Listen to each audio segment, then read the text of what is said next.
तो गाइस कैसे हैं आप सब लोग। Ruthless demon of the past के एपिसोड 84 के साथ हाजिर हो। तो लास्ट एपिसोड के एंड पे हमने देखा था कि मास्टर चूमोन जो होते हैं वो अपने खबरी से कहता है कि जाओ जाकर सैसन पवेलियन वालों को एक मैसेज दे दो कि मैं चाहता हूं कि उस मैनर को कंप्लीटली डिस्ट्रॉय कर दिया जाए और वहां पर जितने रहने वाले हैं सभी को मार दिया जाए। और इसी के साथ ही नेक्स्ट सीन जो होता है वो कल्ट लीडर का दिखाया जाता है, क्योंकि असैसिन्स वहां पर उनको मारने के लिए आते हैं तो कल्ट लीडर उन सभी लोगों को मार डालते हैं। और जब फर्स्ट एम्परर वहां पर आते हैं वो उसे कहता है कि क्या तुमने वहां पर सभी को मार डाला, तो वो कहता है कि हाँ मैंने सभी को मार डाला। फर्स्ट एम्परर से कहता है कि मुझे लगता है कि ये सभी जो है ये सैसन पवेलियन से आए होंगे, तो वो कहता है हाँ मुझे भी ऐसे ही लगता है। एम्परर से कहता है कि लेकिन अचानक से यहाँ पर सैसन पवेलियन के लोग हमें निशाना क्यों बना रहे हैं। मुझे लगता है कि ये सब कुछ चूमोन क्लैन के लोग ही करवा रहे हैं, क्योंकि सैसन पवेलियन के बारे में कहा जाता है कि वो सेंट्रल प्लेन में सबसे पावरफुल असैसिन का ग्रुप है, क्योंकि उनके पास जो पावरफुल असैसिन मास्टर है जिसे असैसिन एम्परर भी कहते हैं वो 4 एम्परर्स में से एक है। एम्परर कहते हैं लेकिन हमारे पास इस वक्त कोई सॉलिड प्रूफ नहीं है कि ये सब कुछ चूमोन क्लैन के लोग ही करवा रहे हैं, इसी वजह से हम लोग चूमोन क्लैन के खिलाफ कुछ नहीं कर सकते। तो कल्ट लीडर से कहता है कि मुझे इस बात से क्या फर्क पड़ता है,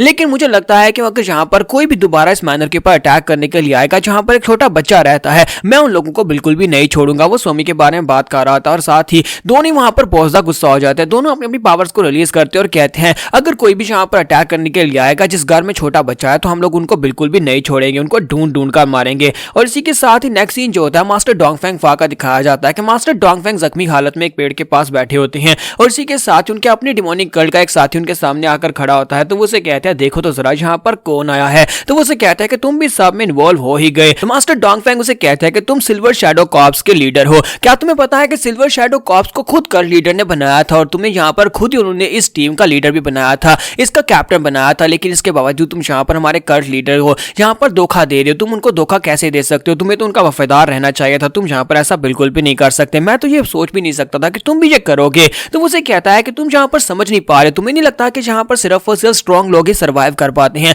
और अब जबकि हमारे पास नया लीडर है जो कि कल्ट लीडर से भी ज्यादा पावरफुल है। तो ये बात सुनने के बाद मास्टर डोंगफेंग उसे कहता है कि मैं अच्छी तरह से समझता हूं तुम यहाँ पर क्या कहने की कोशिश कर रहे हो, लेकिन तुम्हें क्या लगता है कि तुम्हें यहाँ पर इस बात के ऊपर भरोसा करना चाहिए कि इस वक्त जो मास्टर है तुम्हारा यानी कि ब्लैक सैक्रेड डीमन वो हमारे कल्ट लीडर से ज्यादा पावरफुल है और तुम उसका साथ देने को तैयार होगे, लेकिन अगर यहाँ पर कल्ट लीडर वापस आ जाते हैं और उसको हरा देते हैं तो फिर उससे तुम क्या मुंह दिखाओगे। मास्टर मून उसे कहते हैं क्या तुम्हें लगता है कि हमारे पुराने सेक्टर मास्टर जो है वो यहाँ पर इस ब्लैक विंड डीमन का मुकाबला कर सकते हैं हमारे नए लीडर का। मैं यहाँ पर अपने नए लीडर की स्ट्रेंथ के बारे में बात भी नहीं कर सकता क्योंकि वो इतना ज्यादा पावरफुल इंसान है। तो डोंगफेंग फा उसे कहते हैं कि अब यहाँ पर तुम हमारे लीडर को पुराना कल्ट लीडर कह रहे हो, इसका मतलब यह है कि तुमने इस बात को एक्सेप्ट भी कर लिया है कि ब्लैक डीमन जो है वो अब यहाँ पर तुम्हारा नया लीडर है। तो मून उसे कहता है कि मैं तुमसे आखिरी बार पूछ रहा हूँ कि फॉर्मल लीडर कहाँ पर है, यानी मास्टर सोहाग कहाँ पर है। अगर तुम उनके बारे में इंफॉर्मेशन दे देते हो तो फिर हो सकता है कि मैं यहाँ पर तुम्हें कम दर्दनाक मौत दूं। तो वो आगे दसना शुरू कर देते हैं और कहता है कि नहीं मैं तुम्हें कभी भी उसके बारे में नहीं बताऊंगा। साथ ही वो एक पास की मेमोरी याद करते हैं जहां पर कल्ट लीडर जाने से पहले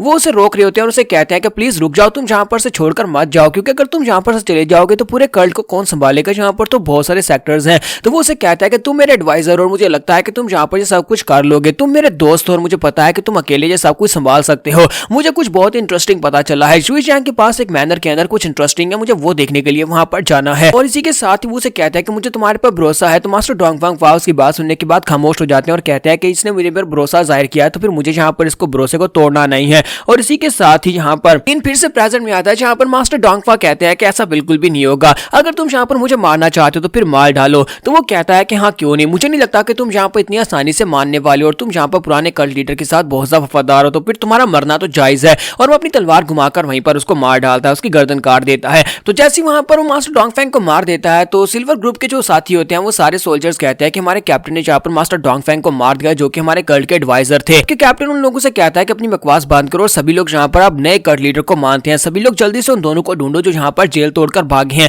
लगता है कि उन दोनों को कल्ट लीडर के बारे में पता होगा, उन्हें मास्टर डोहा के बारे में पता है और इसी के साथ ही वो उन्हें ढूंढने के लिए वहां पर से निकल पड़ते हैं। जबकि मास्टर मून वहां पर सोच रहे होता है कि मेरे दोस्त तुम एक बहुत बड़े बेवकूफ थे, तुम्हें अच्छी तरह से पता है कि यहाँ पर हालात काफी ज्यादा बदल चुके हैं और इस वक्त ब्लैक विंड डीमन जो है वो कल्ट लीडर से भी ज्यादा पावरफुल है और दुनिया में कोई भी नहीं है जो कि ब्लैक विंड डीमन को रोक सके। तो फिलहाल के लिए सिर्फ और सिर्फ वही हमारा कल्ट का लीडर बनने के लिए बिल्कुल परफेक्ट है। जल्दी से जल्दी उन दोनों कमीनों को ढूंढना होगा, वो दोनों जो यहाँ पर से भाग गए हैं उनके पास से कल्ट लीडर की इंफॉर्मेशन जरूर मिलेगी। और इसी के साथ ही नेक्स्ट सीन में दिखाता है कि हमारा स्मार्टे जो होता है उसने 2 लोगों को मार दिया होता है, जबकि नेवगन किंग पीछे खड़ा होता है और सोच रहा होता है कि ये लड़का, मुझे तो लगा था ये मुझसे कमजोर है, लेकिन रास्ते में आने वाले सभी लोगों को ये मुझसे पहले मार दे रहा है, इसका मतलब यह है कि हो सकता है ये मुझसे ज्यादा स्ट्रॉन्गर हो। तो हमारा स्मार्टे उसे कहता है कि तुम यहाँ पर खड़े खड़े किसका इंतजार कर रहे हो, और साथ ही वहां पर उनकी बॉडीज को चेक करता है और उनके पास से कुछ पैसे निकाल कर उसके सामने करता है और कहता है कि ये लो, इनको अपने पास रखो। नैंग वैंग किंग कहता है कि इसका क्या मतलब है, तुम मुझे यहाँ पर पैसे क्यों दे रहे हो। तो स्मार्टी उसे कहता है कि मुझे लगता है कि इसकी वजह से तुम यहाँ पर सर्वाइव कर सकते हो, यानी कि ये तुम्हें काम आएंगे। मैं यहाँ पर से साइड के ऊपर जाने वाला हूँ, मैं उन सभी लोगों का ध्यान भटकाऊंगा, जबकि तुम यहाँ पर से दूसरी तरफ निकल जाओ, वो सभी लोग तुम्हारी तरफ नहीं आएंगे, तुम्हें जल्दी से जल्दी भाग कर जाना होगा। तो वो कहता है मैं तुम्हें यहाँ पर छोड़कर नहीं जाऊंगा और मैं तुम्हें ऐसा करने भी नहीं दूंगा। स्मार्टी उसे कहता है कि बेवकूफी मत करो, मैं जल्दी से जल्दी वापस आ जाऊंगा और तुम्हें पता है कि मैं बहुत ज्यादा लगी हूँ और मैं यहाँ पर मरने वाला तो बिल्कुल भी नहीं हूँ। और वो वहां पर से भाग जाता है, जबकि नैंग वैंग किंग वहां से दूसरी तरफ जाता है। हमारा स्मार्टी वहां पर से भागता हुआ जा रहा था और कहता है कि उन डेड बॉडीज को चेक करने के बाद मुझे एक सिग्नल फ्लेयर फायर मिली है, अगर मैं इसको फायर करता हूं तो सभी लोग वहां पर से मेरे पीछे आएंगे, क्योंकि ये उन लोगों ने इसलिए रखी होगी कि अगर हमें ढूंढ लेते हैं तो वो सिग्नल फायर करेंगे। अगर मैं दूर जाकर इसे फायर करता हूं तो सभी लोग मेरी तरफ आ जाएंगे और नैंग वैंग किंग जो है वो मैनर मास्टर के पास जाकर इन्फॉर्मेशन पहुंचा देगा। लेकिन जैसे ही वहां पर भाग कर जा रहा था उसे महसूस होता है कि कोई वहां पर उसका पीछा कर रहा है और इसी के साथ ही कोई वहां पर सामने आकर पत्थर के ऊपर बैठ जाता है। तो ये मास्टर मून होते हैं। तो मास्टर मून उसके सामने आकर लैंडिंग करते हैं और उसे कहते हैं मुझे यहाँ पर हवा के अंदर फ्लक्चुएशंस महसूस हुई, तो मुझे लगा कि यहाँ पर कोई ना कोई तो जरूर होगा, तो मैं इसीलिए यहाँ पर देखने के लिए आ गया। तो हमारा स्मार्टी कहता है कि आज कितना ज्यादा पावरफुल मास्टर हो सकता है जिसने यहाँ पर हवा के अंदर फ्लक्चुएशंस को महसूस कर लिया, कि इसने मुझे देखा नहीं है, सिर्फ हवा को महसूस करके मुझे ढूंढ लिया है। तो स्मार्टी इसी के साथ ही अपने पास से